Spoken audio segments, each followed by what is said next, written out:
For there, looking forth from the wave-sounding shore of Dia, Ariadne sees Theseus, as he sails away with swift fleet. Ariadne, going wild madness in her heart, and yet she does not believe she sees what she sees, since now first awakened from treacherous sleep, she sees herself deserted and woeful on the lonely sand. But the heedless youth flies away, beating the waves with his oars, leaving unfulfilled his empty pledges to the gusty storm. In the dim distance, from amidst the seaweed, with streaming eyes, the daughter of Minos, like a marble figure of a Maenad, looks forth, alas, looks forth tempest-tossed with great tides of passion.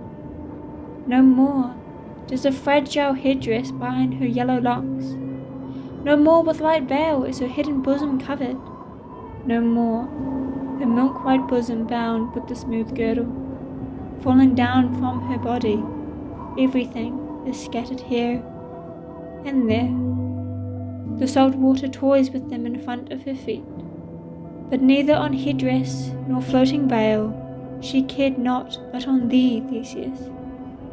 With all her thoughts, with all her soul, with all her mind.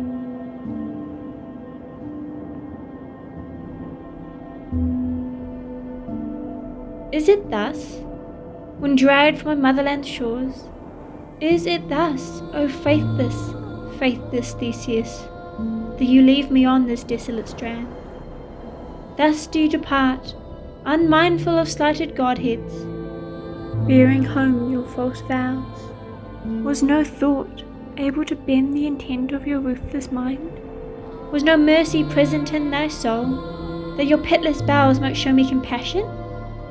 But these were not the promises you made me idly of old. This was not what you bade me hope for, but a joyful marriage, but a desired marriage, all of which the winds of heaven now blow abroad in vain.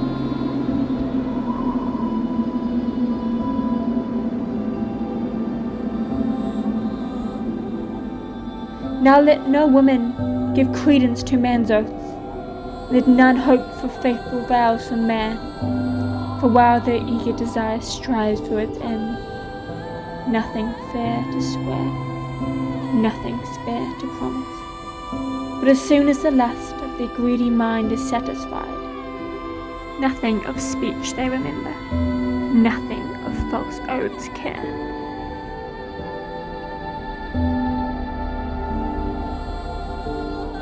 In truth, I snatched you from the midst of a whirlpool of death, preferring to suffer the loss of a brother than to fail thee, now faithless found in thy utmost need.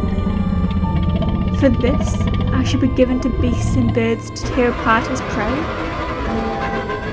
What lioness bore thee under a desert rock? What sea conceived and speared you from its foamy crest? What Certus? What raving Scylla? What waste Cherubas bore thee, you who return such reward for sweet life? Yet why, distraught with woe, do I vainly lament to the unknowing winds which, unfurnished with sense, can neither hear uttered complaints nor can return them?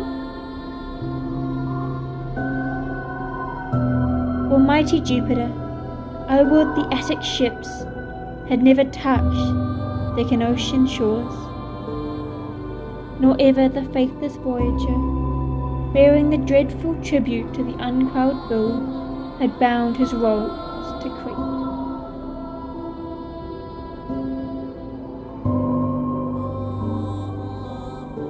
For where shall I return myself?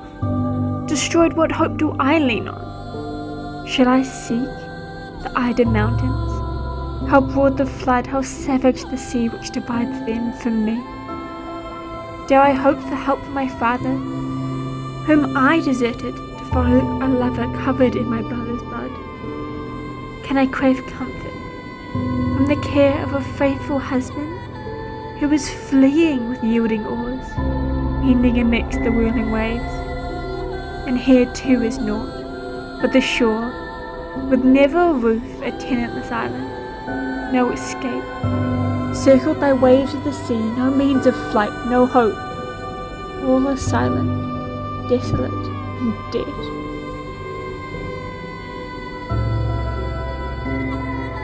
Yet, my eyes shall not grow faint in death, nor shall the sense fail from my weary body, before I demand from the gods just vengeance for my betrayal, and implore the faith of the celestials with my last breath. O ye that visit the deeds of men with vengeful pain, O you melodies, whose forehead bound with serpent locks, and numb wrath which breathes from your breath. Hither, hate, hear my complaint, which I outpour from my innermost heart, helpless, burning, blinded with raging frenzy. And since in truth they spring from the very depths of my heart, suffer not my grief to come to naught. But even as this is, that a heart to leave me desolate, with such a heart, ye goddesses, may he bring ruin upon himself and his honor.